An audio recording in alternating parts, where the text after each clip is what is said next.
Seleften bazısı şöyle söylemiştir. Ved, Suva, Yavuz, Yeuk ve Nesr.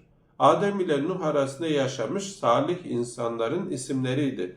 Öldüklerinde onlara uyan, onların yolunda giden kimseler vardı. Onlar önceleri bu salih kimseler gibi ibadet ediyorlardı.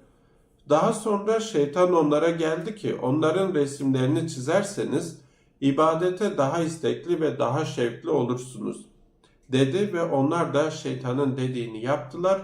Onların ardından başka bir topluluk da geldi. Şeytan onlara sizden öncekiler onlara ibadet ediyorlardı.